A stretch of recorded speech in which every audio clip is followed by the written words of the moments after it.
बात चल रही थी निर्मला पर। लेकिन देखो बेटा, निर्मला पे चर्चा करने से पहले मैंने आपको लेबर चौक के बारे में बताया था।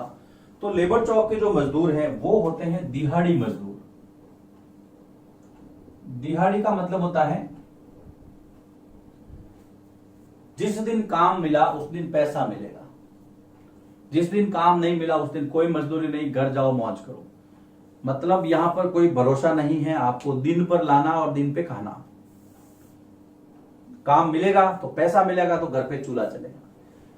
मतलब आज काम मिला कल मिले ना मिले कोई गारंटी नहीं, ऐसे मजदूर कहलाते हैं दिहाड़ी मजदूर। जो हम लेबर चौक पे हम उनसे मिले थे वही उनका ठिकाना है। आसपास के दुकान वालों से दोस्ती बनाकर रखते हैं, उनका सामान भी वहीं रहता है। वापिस जब सुबह आते हैं तो वहां से सामान ले लेते हैं। इस तरह से उनका काम, बहुत टफ लाइफ है, चैलेंज बहुत है उनकी लाइफ में। वो है दिहाड़ी मजदूर।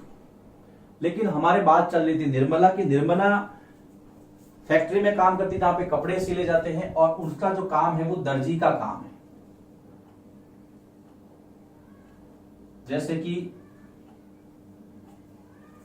कपड़ों को सिलना, उनके जो बटन वगैरह टांगना, और भी छोटे मोटे जो काम है वो पूरा करना कपड़ों को लेकर के। इनकी जो फैक्ट्री है वहां से जो यहां से जो कपड़े बनते हैं वो किन किन देशों को जाते हैं यहां पर दिया है। जैसे कि अमेरिका,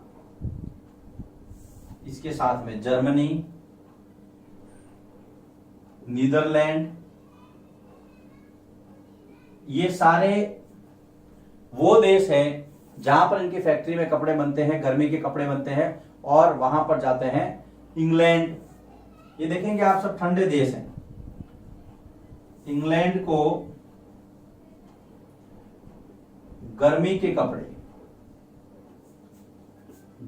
कपड़े भेजे जाते हैं। भेजे जाते हैं का मतलब निर्यात किए जाते हैं, एक्सपोर्ट किए जाते हैं। यहां से बना करके वहां पर बेचते हैं। इसको हम बोलेंगे ये एक्सपोर्ट करना। निर्मला से हम मिल रहे हैं। निर्मला दर्जी का काम करती है, फैक्ट्री में रहती है। निर्मला के ऊपर काम का बोझ वो है दिसंबर से लगा करके अप्रैल तक बहुत काम रहता है। ये भी बात आपको ध्यान रखनी है कि दिसंबर से लगा करके अप्रैल, ये जो टाइम पीरियड है, यहां पर निर्मला पे अत्यधिक काम रहता है, अधिक काम रहता है, बहुत अधिक। और जो काम करने के जो घंटे हैं वो 8 घंटे जब ये काम करती है तो इसको 80 रुपए मिलते हैं। 8 घंटे काम करने के निर्मला को कितने मिलते हैं? 80 रुपए।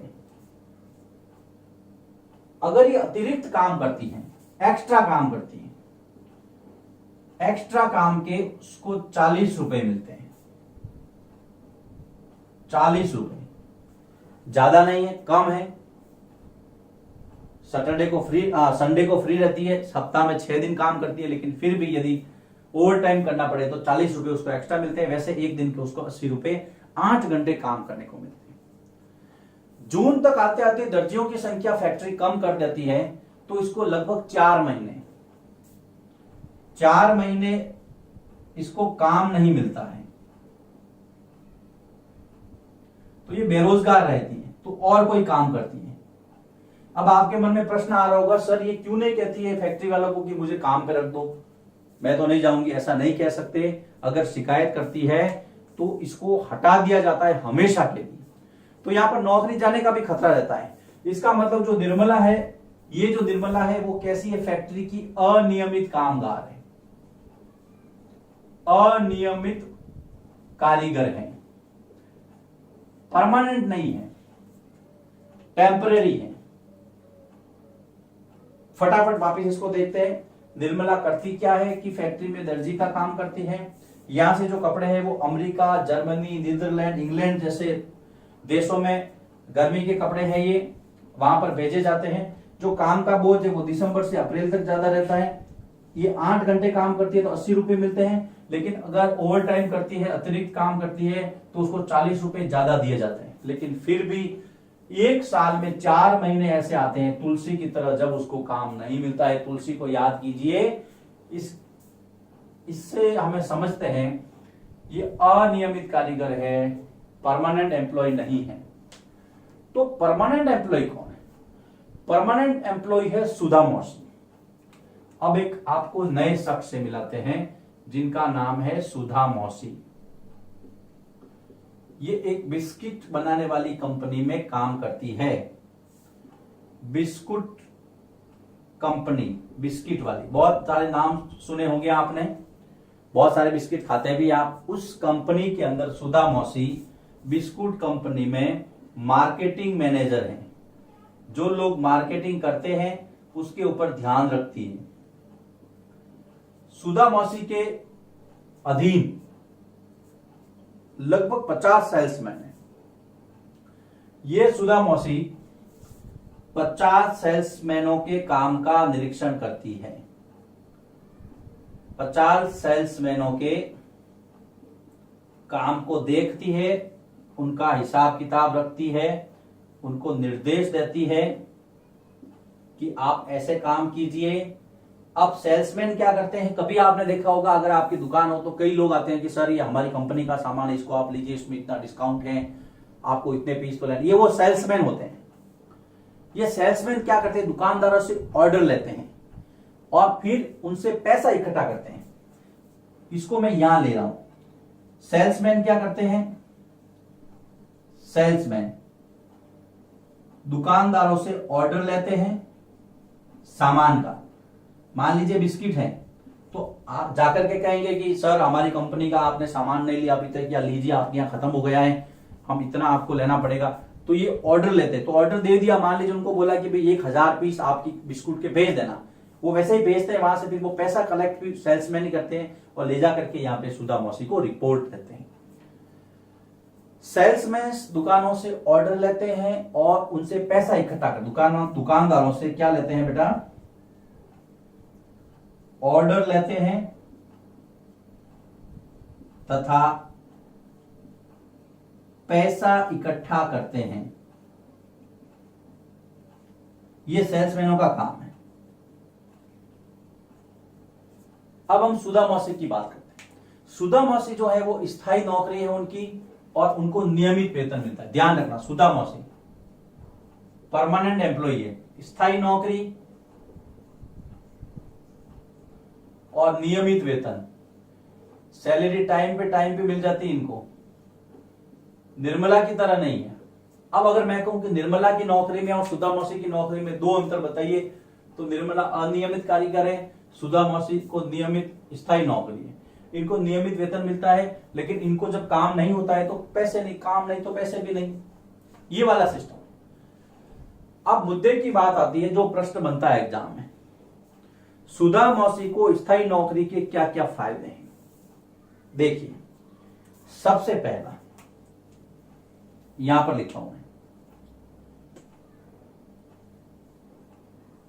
सबसे पहला फायदा यह है, सुधा मौसी को बुढ़ापे के लिए बचत होती है। बुढ़ापे के लिए बचत।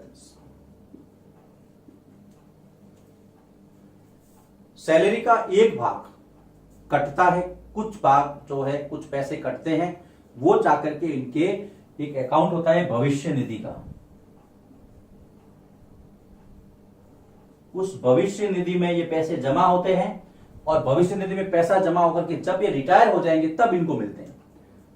अगर आपके घर में सरकारी नौकरी में है तो आपको ये चीज सारी समझ में आ जाएगी, किसी प्राइवेट लिमिटेड कंपनी में है तो ये चीज आप आराम से समझ सकते हैं।